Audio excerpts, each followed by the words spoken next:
I want to share my journey because I think some of us, at least I'm a great example of someone, I still don't know what I want to be. I'm still in search of what I want to be. There's no clear picture in my mind that that's what I would like to be. So to me, everything has come sort of just by chance. I just happened to be here and I said, oh, let me do that. And then I go here and let me do that. And when I look back, it's sort of like a GPS. You can kind of see the route you took. But when I started, I had no idea where I was going. So I'd like to start my talk with books are defined by great first lines that they have. And I think this is what kind of starts off what I want to talk about. It was the best of times, it was the worst of times. It was age of wisdom, it was the age of foolishness. It was the season of light, it was the season of darkness. We had everything before us, we had nothing before us. This is the beginning of A Tale of Two Cities by Charles Dickens, written in 1859. And the thing that's amazing to me, that seems so relevant even today, and that's the beauty of the world, is that it's not available to us to do whatever we want. We need to chart our course based on whatever is thrown at us. And so I would like to share my journey with you. And one of the things I learned is that there are three things. Every talk you have to have something you want people to remember, right? So my talk is about 3 C's, and when all is over, and there are 3 words I want you to remember. It's change, it's courage, and care. This is what the whole journey is about. Today we are in a very interesting time. We are moving from a very, very industrial economy, where literally for the last 200 years, we have perfected the art of how to do things faster, better, cheaper. That was our motto. I know how to do this en masse. I know how to do this better. If I do this 1 degree, this will take care of me for the rest of my life. When I was going to school, that's the reason our parents said, become either a doctor or an engineer, you'll definitely get a job, because whatever you get, this is what it'll be for a lifetime. But now, when you look at the world, things are changing so fast. My son, who is in 5th grade now, by the time he graduates, I know that whatever he's going to study will be obsolete. And let alone college. We are pushing our kids to study X today. By the time they graduate, that field may not even be there, or a totally new field might be there. So what fascinates me in the journey today is, how do we design ourselves? How do we design our companies? How do we design our community in a way that we are ready for this new world that we are actually designing together? In some ways, if you collect all the tweets that are there today, a story is going to emerge. It's not one novel, but it's a bunch of bits that are going to make an overall story. So I think we need to look at the world in a very, very different way, and that's what excites me. There are new values. Everything and every institution fundamentally is being questioned. The school, the way it is being questioned. The college, the institution of marriage, institution of employment, everything is being questioned. So, and in India especially, if you think of anyone who's born after 91 or born after 80, in the 80s, they're born into a new India. In 91, when India opened up its doors and we started seeing a lot of economics flowing in and out, it's a truly free India.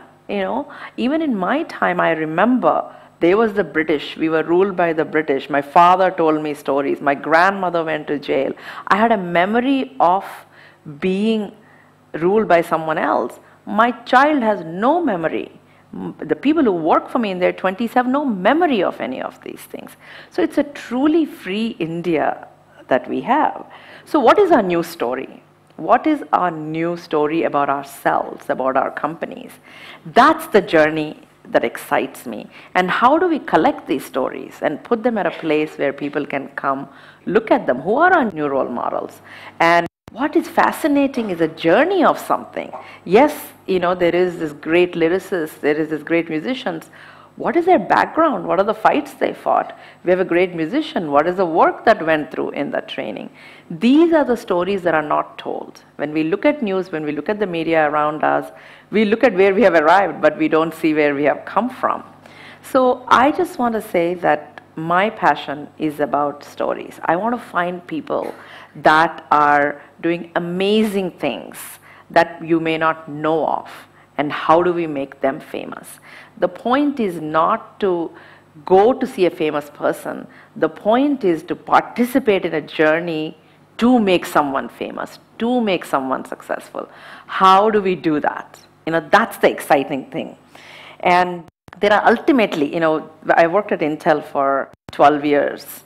And actually, I remember in 91 having people from Wipro and Infosys coming doing the first deals with Intel.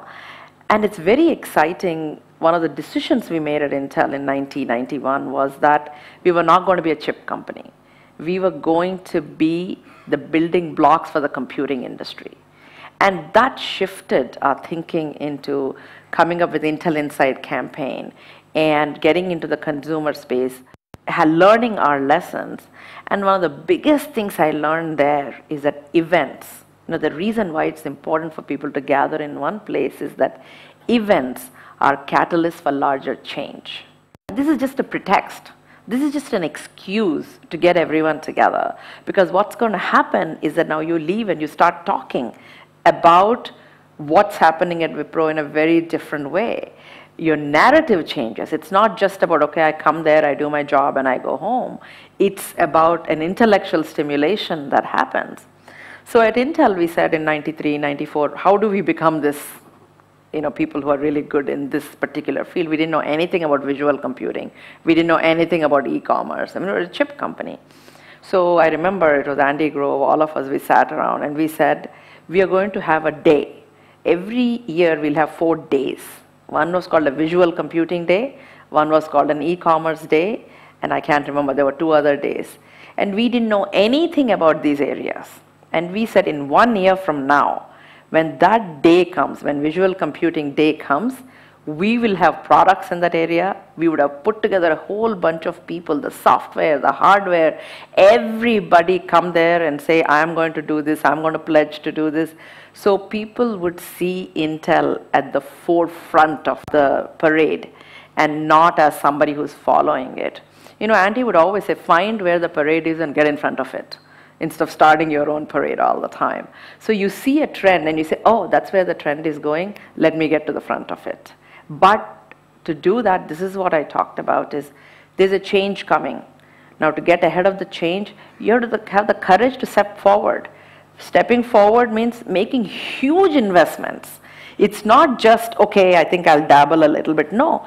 In 1992, 93, when we did a presentation on stage in any company, in those days we spent $1 million on everything we created. We recreated how the future is going to be. And we hired people.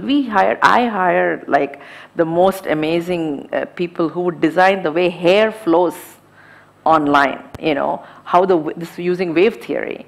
And we hired artists, we hired architects. So it's very unusual for a tech company, a chip company that consumers don't even know, to hire those kinds of people.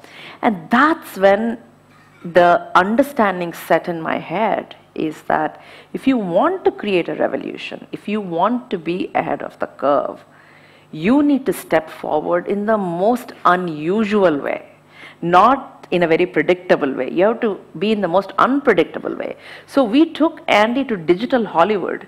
We took him to gaming organizations. We were the first ones to go to all the gaming companies and tell them, make them really powerful, because if they are loaded on PC, you'll sell a lot more than if you sell them on gaming machines. We invested money in games companies hugely. We invested in the back end in electronic e-commerce companies. The reason I'm saying all these things is it shows that courage you need to have to be there. And now we move to, after 12 years at Intel, then I've been a venture capitalist, I've been a nonprofit. After all this, I decide I want to come back to India and I want to do something. And what is that something? I have no idea.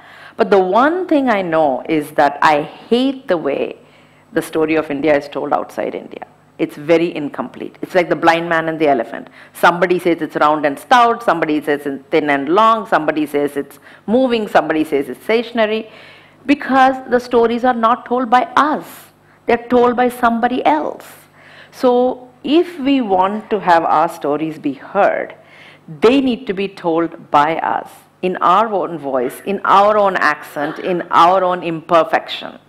So that's the reason I brought TED to India. Is it's great to stand on the shoulders of giants. There is no need for me to reinvent the wheel. There is somebody who's already figured out how to do something. How can I influence that? That was the original thinking of bringing TED to India. And the kind of talks we put there become globally successful. Most of you have heard of people like Pranav Mistry, people like Devdutt Patnaik. These are unknown names, overnight became global icons who are talking about India, who are talking about what India has to contribute to the world in a totally different way. Then we decided, we need to launch something on our own from India, because if I'm part of TED, I can tell maybe 4 or 5 stories that are about India, but I can't have 100 Indians on the stage every year. And TED was amazing. They said, look, if you want to do this, we'll help you. So I said, let's launch Inc. from here. So we get to tell our stories.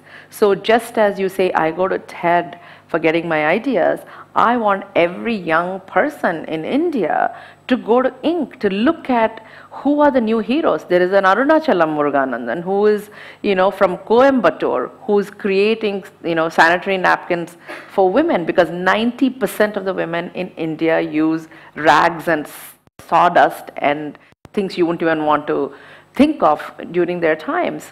There is someone in Arunima who is the first female amputee to climb Mount Everest, and there is Bhavesh who's creating 9,200 types of candles out of Mahabaleshwar, and he's employing 250 visually impaired people to make it. He himself is visually impaired, one of the best entrepreneurs I have ever met.